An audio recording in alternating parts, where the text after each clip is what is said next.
আসসালামু আলাইকুম। আপনারা সবাই কেমন আছেন? আশা করি সকলেই ভালো আছেন। আজকে আমি কমলি শাক রান্না করব, তাই প্রথমেই শাকগুলো উঠিয়ে নেব। এই শাকগুলো হয়েছে আমাদের খালের পাশের একটি ছোট্ট ক্ষেতে। এই শাকগুলো পানির মধ্যে হয়েছে। শাকগুলোতে কোনো প্রকার সার ব্যবহার করা হয়নি এবং সাথে আমরা এগুলো রোপণও করিনি।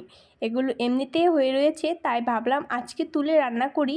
এই শাকগুলো পানির শাক, তাই এগুলো খুবই নরম এবং তরতাজা। আমি শুধু শাকের ডুগাগুলো উঠিয়ে নিয়েছি, কেননা নরম ডুগাগুলো খেতে বেশি মজা লাগবে। এখন আমি সুন্দর করে কেটে বেছে ধুয়ে নেব। এই শাকগুলো পানির শাক, তাই ভালো করে ধুতে হবে 5 থেকে 6 বার, যাতে আলাদা কোনো ময়লা না থাকে এর মধ্যে। পরিষ্কার পানি দিয়ে আমি এগুলো অনেকবার ধুয়ে নিয়েছি। এখন চলে যাব রান্নায়। একটি প্যানে শাকগুলো দেওয়ার পর লবণ দিয়ে ভালো করে সিদ্ধ করে নেব। এতগুলো শাক মনে হচ্ছে দেখে, কিন্তু এগুলো রান্না করলে একটু হয়ে যাবে। তো দেখতে থাকেন। এই যে আমি শাকটা লবণ দিয়ে সিদ্ধ করতে দিয়ে দিয়েছি চুলার উপরে, আর সিদ্ধও হয়ে গিয়েছে।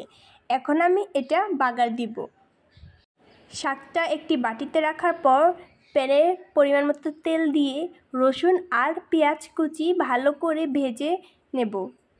হালকা ভেজে নেওয়ার পরে এর মধ্যে শাকটা দিয়ে আরও কিছুক্ষণ ভেজে নিলে তৈরি হয়ে যাবে আমাদের শাকভাজি, মজাদার শাকভাজি।